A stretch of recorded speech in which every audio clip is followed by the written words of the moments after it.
Good morning everyone, welcome to Exam Orbit classes. तो आज है 25 मार्च और आज के सेशन में 25 मार्च से संबंधित टॉप 10 करेंट अफेयर के क्वेश्चंस डिस्कस करेंगे जो कि सभी परीक्षाओं के लिए महत्वपूर्ण है। सबसे पहले आप सभी के लिए एक सवाल है जिसका आंसर करना है कमेंट्स बॉक्स में। पानी के भीतर हमला करने वाले परमाणु ड्रोन का परीक्षण किसने किया है? अमेरिका, भारत, उत्तर कोरिया या फिर जापान? इस सवाल का आंसर आपको मिलेगा क्लास के लास्ट में और जिनको आंसर पता है वो लिखेंगे कमेंट्स बॉक्स में। तो सेशन को स्टार्ट करते हैं। आज की क्लास का हमारा पहला सवाल है कि कौन सा देश ब्रिक्स न्यू डेवलपमेंट बैंक का नया सदस्य बना है? फ्रेंड्स, आगामी परीक्षा के लिए यह सवाल बहुत ही महत्वपूर्ण है, तो याद रखेंगे ब्रिक्स न्यू डेवलपमेंट बैंक का नया सदस्य बन गया है इजिप्ट यानी कि मिस्र। तो चर्चा कर लेते हैं ब्रिक्स बैंक के बारे में सबसे पहले, फिर डिस्कस करेंगे न्यू डेवलपमेंट बैंक के बारे में। तो मैप में आप सभी लोकेशन देखेंगे जो कि ब्रिक्स के सदस्य देश हैं।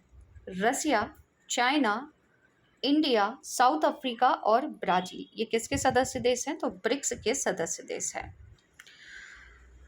अब देखिए, यहाँ से ब्रिक्स से अक्सर क्वेश्चन बन जाता है कि ब्रिक में दक्षिण अफ्रीका कब शामिल हुआ था? तो फ्रेंड्स याद रखेंगे दक्षिण अफ्रीका शामिल होता है 2010 में। ब्रिक्स को पहले ब्रिक कहा जाता था 2010 से पहले। जब 2010 में दक्षिण अफ्रीका इसमें शामिल हो जाता है तो ये बन जाता है ब्रिक्स। ब्रिक की पहली बैठक कहाँ पर हुई थी? तो ब्रिक की पहली बैठक होती है रसिया में और कब होती है? 2009 में। इसके अलावा आप याद रखेंगे कि 13वें ब्रिक्स सम्मेलन की जो अध्यक्षता है ये किसने की थी? तो प्रधानमंत्री नरेंद्र मोदी जी के द्वारा की गई थी। अगर आपसे पूछ ले कि 14वें ब्रिक्स सम्मेलन की अध्यक्षता किसने की थी? तो चाइना ने की थी। देखिए, ब्रिक्स में जो सदस्य देश है ना, ये क्रम अनुसार अध्यक्षता करते हैं। जैसे 2023 की जो अध्यक्षता है वो दक्षिण अफ्रीका करेगा। याद रखेंगे आप सभी, 2023 की अध्यक्षता कौन करने वाला है ब्रिक्स की? तो दक्षिण अफ्रीका कर रहा है। अब दक्षिण अफ्रीका के बाद 2024 में कौन करेगा? तो याद रखेंगे ब्राज़ील करेगा। तो अक्सर एक साल बढ़ाकर एग्जाम में पूछ लिया जाता है। अब डिस्कस कर लेते हैं न्यू डेवलपमेंट बैंक के बारे में, यानी कि ब्रिक्स की बैंक के बारे में। तो पहला सवाल यहाँ से बनेगा कि न्यू डेवलपमेंट बैंक का संस्थापक कौन है? तो जो ब्रिक्स सदस्य देश हैं इन्हीं के द्वारा न्यू डेवलपमेंट बैंक की स्थापना की जाती है। स्थापना कब होती है? तो 15 जुलाई 2014 में न्यू डेवलपमेंट बैंक की स्थापना होती है। न्यू डेवलपमेंट बैंक का मुख्यालय कहाँ पर है ये पूछ लिया जाता है, तो याद रखेंगे शंघाई चीन में है। वर्तमान में इसके अध्यक्ष कौन है? तो वर्तमान में इसके अध्यक्ष हैं मार्कोस प्राडो। आप सभी को ज्ञात होगा कि सितंबर 2021 में न्यू डेवलपमेंट बैंक ने संयुक्त अरब अमीरात, बांग्लादेश और उरुग्वे को नए सदस्य के रूप में मंजूरी दी थी। देखिए, 2021 अगर आपसे पूछे तो याद रखेंगे संयुक्त अरब अमीरात, बांग्लादेश और उरुग्वे। 2023 पूछे तो क्या याद रखना है? तो मिस्र आपको याद रखना है। और मिस्र के बारे में एक पॉइंट आप सभी अच्छे से नोट कर लेंगे कि जो गणतंत्र दिवस समारोह हुआ था उसमें मुख्य अतिथि कौन थे? तो इजिप्ट के राष्ट्रपति थे। आगे चर्चा करेंगे। तो सबसे पहले लोकेशन देख लीजिए इजिप्ट की, ये कहाँ पर आता है? तो यह आता है अफ्रीका महाद्वीप में। नील नदी का वरदान किसे कहते हैं? तो नील नदी का वरदान कहा जाता है मिस्र को। मिस्र की राजधानी है काहिरा। नील नदी कहाँ पर अपना जल गिराती है? तो मैप में आप सभी देख सकते हैं ये मेडिटेरियन सी में अपना जल गिराती है, यानी कि भूमध्य सागर में। मिस्र की मुद्रा है मिस्री पाउंड और यहाँ के राष्ट्रपति कौन है? ये नाम आपको अच्छे से याद कर लेना है, अब्दुल फतेह अल सीसी। नील नदी कहाँ से निकलती है? तो ये विक्टोरिया झील से निकलती है। अफ्रीका की सबसे बड़ी झील कौन सी है? विक्टोरिया झील है। आसवान बांध ये कहाँ पर है? तो याद रखेंगे ये नील नदी पर ही बनाया गया है। तो फ्रेंड्स, अगर आप लोग पहली बार चैनल पर विजिट कर रहे हैं तो चैनल को सब्सक्राइब कर लीजिएगा, साथ ही बेल आइकन दबाना बिल्कुल ना भूलें, जिससे आप सभी को क्लास का जो नोटिफिकेशन है वो सबसे पहले मिल जाएगा। साथ ही में इस क्लास की जो PDF है वो बाद में आप सभी को टेलीग्राम चैनल पर मिल जाएगी। टेलीग्राम पर जाकर एग्जाम ऑर्बिट क्लासेस से लोगो आपको दिखाई देगा। जिसने भी टेलीग्राम चैनल ज्वाइन नहीं किया है ज्वाइन कर लीजिए, क्योंकि यहाँ पर आपको PDF के अलावा GK GS के क्वेश्चंस भी कराए जाते हैं जो कि सभी परीक्षाओं के लिए इम्पोर्टेंट हैं। अगला सवाल डिस्कस करेंगे कि निम्न में से कौन स्वास्थ्य का अधिकार बिल पारित करने वाला पहला राज्य बन गया है।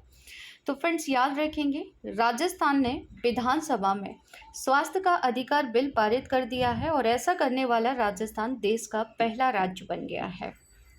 डिस्कस कर लेते हैं इस बिल के बारे में। तो इसके तहत राज्य के निवासी सभी सार्वजनिक स्वास्थ्य सुविधाओं में ओपीडी सेवाओं और आईपीडी सेवाओं का मुफ्त लाभ उठा सकेंगे।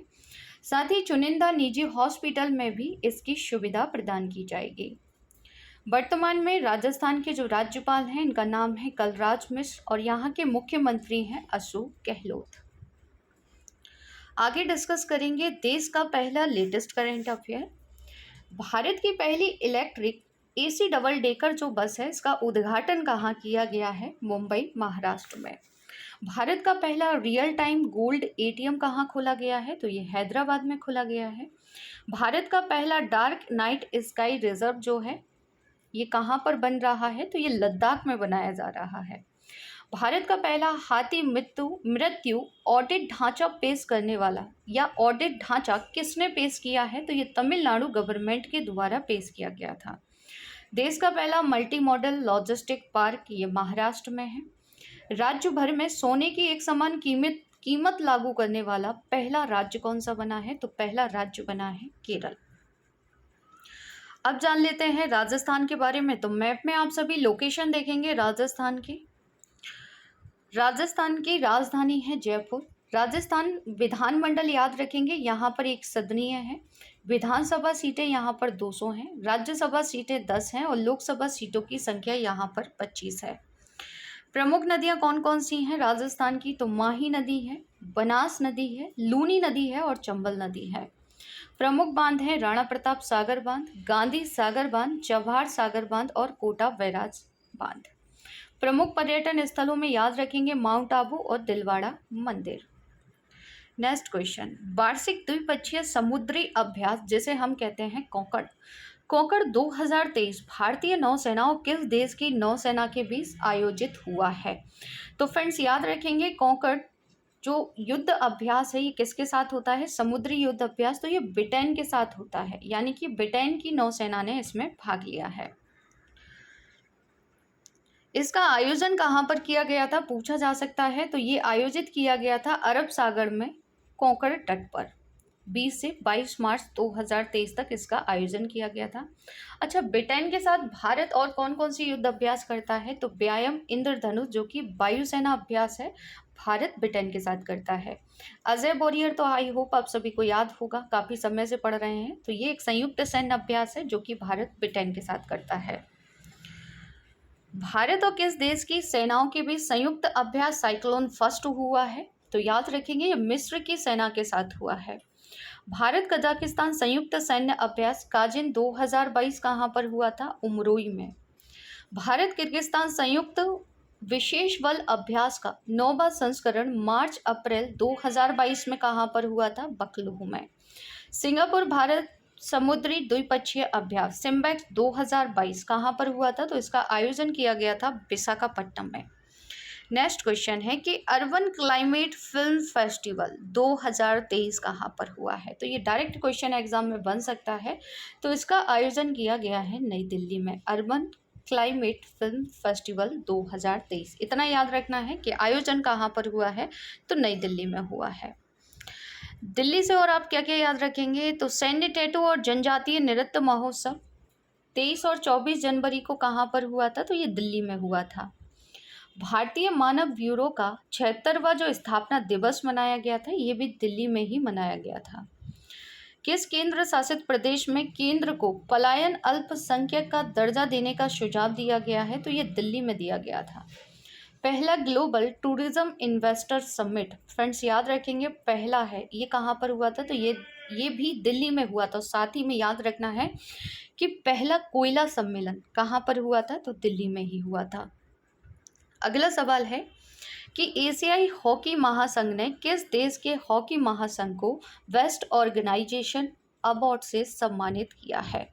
तो बेस्ट ऑर्गेनाइजर जो अवार्ड है ये दिया गया है भारत को। पूछा जा सकता है एग्जाम में, किसे दिया गया है? तो भारत को। डिस्कस करेंगे इसके बारे में। एशियाई हॉकी महासंघ ने 2023 के हॉकी वर्ल्ड कप के सफल आयोजन के लिए हॉकी इंडिया को बेस्ट ऑर्गेनाइजर अवार्ड से सम्मानित किया है। आप सभी को ज्ञात होगा कि पुरुष हॉकी जो विश्व कप हुआ था ना 2023 में, कहाँ पर हुआ था? तो ये हुआ था भारत में ही, है ना। कहाँ पर खेला गया था? तो भुवनेश्वर राउरकेला यानी कि उड़ीसा में। यह अवार्ड हॉकी इंडिया के महासचिव भोलानाथ सिंह ने कोरिया के मुंगयोंग में आयोजित FIH कांग्रेस के दौरान प्राप्त किया है। एशियाई हॉकी महासंघ एशिया में फील्ड हॉकी के खेल के लिए एक शासी निकाय है, याद रखेंगे आप सभी। आगे डिस्कस करेंगे लेटेस्ट करंट अफेयर में। भारत ने किस देश में सामुदायिक विकास परियोजना के लिए 100 मिलियन रुपया की घोषणा की है? मालदीव के लिए, याद रखेंगे आप सभी। केंद्र सरकार द्वारा 1 अप्रैल 2023 से पेट्रोल में कितना प्रतिशत इथेनॉल मिश्रण की योजना प्रारंभ की जा रही है? तो 20% मिलाया जाएगा। किस देश की जनसंख्या में वर्ष 1961 के बाद सबसे बड़ी गिरावट दर्ज की गई? चाइना। किस देश की सरकार ने ई स्पोर्ट्स को मल्टी स्पोर्ट्स इवेंट के हिस्से के रूप में मान्यता दे दी है? तो ये भारत के द्वारा हाल ही में दी गई थी। नेक्स्ट क्वेश्चन है कि किस राज्य ने मुख्यमंत्री वृक्ष संपदा योजना शुरू की है? तो मुख्यमंत्री वृक्ष संपदा जो योजना है इसकी शुरुआत छत्तीसगढ़ गवर्नमेंट के द्वारा की गई है। डिस्कस करेंगे इस योजना के बारे में। तो इस योजना के तहत राज्य सरकार 5 एकड़ तक वृक्षारोपण के लिए पूर्ण अनुदान और 5 एकड़ से अधिक भूमि पर 50% आर्थिक अनुदान प्रदान करेगी। कुछ परीक्षा उपयोगी पॉइंट हैं, डिस्कस कर लेते हैं। जैसे कि मुख्यमंत्री मितान योजना, याद रखेंगे। इस योजना के तहत छत्तीसगढ़ के निवासी अपने घर पर लगभग 100 सार्वजनिक सेवाओं का लाभ उठा सकते हैं। स्वयं निधि जो योजना थी ये कब शुरू की गई थी? तो ये 1 जून 2020 में। अच्छा, ये योजना किससे संबंधित है? तो इस योजना के माध्यम से रेहड़ी और पटरी विक्रेताओं को 10,000 का ऋण मुहैया कराया जाता है। आमा और बहनी योजना किस राज्य सरकार द्वारा शुरू की गई थी? सिक्किम गवर्नमेंट द्वारा। अगला सवाल, call before you dig app को किसने लॉन्च किया है? तो फ्रेंड्स इस ऐप को लॉन्च किया है प्रधानमंत्री नरेंद्र मोदी जी ने। देखिए, एक क्वेश्चन तो यहाँ से यही बन सकता है कि ऐप को किसने लॉन्च किया है? तो प्रधानमंत्री नरेंद्र मोदी जी ने किया है। सेकंड क्वेश्चन बनेगा कि ये ऐप किससे संबंधित है? तो देखिए, इसकी मदद से अंडरग्राउंड पाइपलाइन केबल के सही लोकेशन का पता लगाया जा सकेगा और उन्हें नुकसान से बचाया जा सकेगा। तो ये जो ऐप है ना, ये अंडरग्राउंड पाइपलाइन और केबल से संबंधित है। किस राज्य सरकार ने एक फ्रेंच डेवलपमेंट एजेंसी के साथ पेयजल सेवाओं को बेहतर बनाने के लिए MOU साइन किया है? तो ये जो साइन किया गया है ना, ये हिमाचल प्रदेश गवर्नमेंट के द्वारा किया गया है। डिस्कस कर लेते हैं इसके बारे में। तो हिमाचल प्रदेश के 5 शहरों में पेयजल और स्वच्छता सेवाओं को बेहतर बनाने के लिए राज्य सरकार ने फ्रेंच डेवलपमेंट एजेंसी, जिसका नाम है फ्रैंके इज डी डेवलपमेंट, के साथ एक समझौता किया है। परियोजना का जो उद्देश्य है वो राज्य के 5 शहरों में बेहतर सीवरेज सुविधाओं का विकास करना और 5 शहरों में पेयजल आपूर्ति में भी सुधार करना है। तो क्वेश्चन यही बनेगा कि किस देश की कंपनी के साथ ये समझौता हुआ है? तो फ्रेंच डेवलपमेंट एजेंसी के साथ। अगला सवाल है कि इंडिया कास्टर ने किसे चीफ ऑपरेटिंग ऑफिसर के रूप में नियुक्त किया है? तो फ्रेंड्स इनका नाम है पीयूष गोयल, जिनकी हाल ही में नियुक्ति की गई है, याद रखेंगे आप सभी। अगला सवाल है कि वैदिक विरासत पोर्टल को किस केंद्रीय मंत्री ने लॉन्च किया है? तो इसे लॉन्च किया गया है अमित शाह जी के द्वारा, जिन्हें आप सभी पिक में देख सकते हैं। अच्छा, इसकी लॉन्चिंग कहाँ पर हुई है? तो नई दिल्ली में हुई है। ये किससे संबंधित है? तो पोर्टल का उद्देश्य वेदों में निहित संदेश को संप्रेषित करना है। यह आम लोगों को वेदों के बारे में सामान्य समझ रखने में मदद करेगा, इसलिए इसे लॉन्च किया गया है। क्लास की शुरुआत में जो क्वेश्चन मैंने पूछा था, इसका सही आंसर है north Korea. Friends, north Korea, देखिए नॉर्थ कोरिया या तो जब भी मिसाइल परीक्षण कर देता है, जब अमेरिका और दक्षिण कोरिया कोई अभ्यास कर रहे हो, या फिर दक्षिण कोरिया या जापान मीटिंग कर रहे हो, है ना, तो पानी के भीतर हमला करने वाले परमाणु ड्रोन का परीक्षण किसने कर दिया है? तो ये नॉर्थ कोरिया ने कर दिया है। डिस्कस कर लेते हैं इसके बारे में। तो देखिए, उत्तर कोरिया ने तानाशाह किम जोंग उन के आदेश पर पानी के भीतर हमला करने वाली परमाणु ड्रोन का परीक्षण किया है।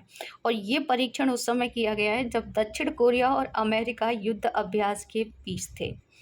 यह ड्रोन इतना खतरनाक है कि इसके हमले से पानी के भीतर सुनामी लाया जा सकता है। युद्ध के समय दुश्मन की नौसेना को तबाह करने के उद्देश्य से इससे हमला किया जा सकता है। पानी के भीतर हमला करने वाले परमाणु ड्रोन को किसी भी तट या बंदरगाह पर तैनात किया जा सकता है या ऑपरेशन के लिए सतह से किसी भी जहाज से खींचकर इसे लाया जा सकता है। तो बस आपको इतना याद रखना है कि इसका परीक्षण किसने किया है, तो नॉर्थ कोरिया ने किया है।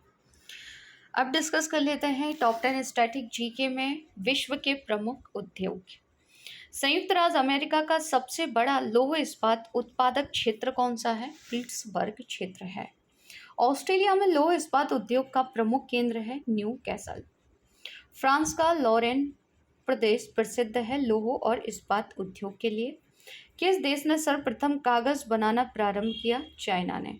विश्व में अखबारी कागज का सबसे बड़ा उत्पादक देश कौन सा है? तो सबसे बड़ा उत्पादक देश है कनाडा। जापान का मैनचेस्टर कहलाता है ओसाका। जहाज निर्माण की दृष्टि से कौन सा देश विश्व में प्रथम स्थान पर है? जापान। ब्यूनस आयर्स किस लिए प्रसिद्ध है? तो ये डेयरी पदार्थ और मांस के लिए काफ़ी प्रसिद्ध है। किस देश का लौह इस्पात उद्योग आयातित कोयले पर आधारित है? फ्रांस का। विश्व का पहला जूट मिल कहाँ स्थापित किया गया? तो स्कॉटलैंड में से स्थापित किया गया।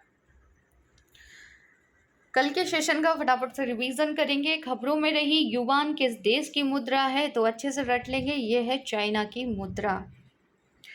भारत के प्रधानमंत्री ने किस देश के प्रधानमंत्री को चंदन की लकड़ी से बनी बुद्ध प्रतिमा भेंट की? जापान के प्रधानमंत्री फूमियो किशिदा को। विश्व मौसम विज्ञान दिवस कब मनाते हैं? तो ये मनाते हैं 23 मार्च को। अपशिष्ट से ऊर्जा परियोजना की घोषणा किसने की है? तो ये घोषणा केरल गवर्नमेंट के द्वारा की गई है। इन्वेस्ट इंडिया का नया प्रबंध निदेशक और सीईओ किसे नियुक्त किया गया है? तो इनका नाम है मनमीत के नंदा, जिन्हें आप सभी पिक में देख सकते हैं। एशिया का सबसे बड़ा 4 मीटर टेलीस्कोप का उद्घाटन कहाँ किया गया है? तो उत्तराखंड में इसका उद्घाटन किया गया है। राष्ट्रीय सतत तटीय प्रबंधन केंद्र की पहली आम बैठक की अध्यक्षता किसने की है? भूपेंद्र यादव ने। AIS नाम से एक निःशुल्क मोबाइल ऐप किसने लॉन्च किया है? तो इसे आयकर विभाग के द्वारा लॉन्च किया गया है। इंजीनियरिंग की पढ़ाई के लिए दुनिया के शीर्ष 50 संस्थानों की सूची में निम्न में से कौन सा IIT संस्थान शामिल हो गया है? तो इसमें शामिल हो गया है IIT दिल्ली। एशियाई बिलियर्ड चैंपियनशिप का खिताब किसने जीत लिया है? तो ये खिताब पंकज आडवाणी ने जीता है। RBI का डेटा सेंटर और साइबर सुरक्षा प्रशिक्षण संस्थान कहाँ पर स्थापित किया जाएगा? तो फ्रेंड्स ये अच्छे से याद कर लेंगे, पूछा जा सकता है, RBI से संबंधित है और ये स्थापित किया जाएगा भुवनेश्वर उड़ीसा में। अब आप सभी के लिए कुछ सवाल हैं जिनके आंसर आपको करने हैं कमेंट्स बॉक्स में। खबरों में रहा नानेरा क्या है, बताएंगे आप सभी। किसे भारत का उपराष्ट्रीय सुरक्षा सलाहकार नियुक्त किया गया है? महाधिवक्ता की नियुक्ति किसके द्वारा की जाती है?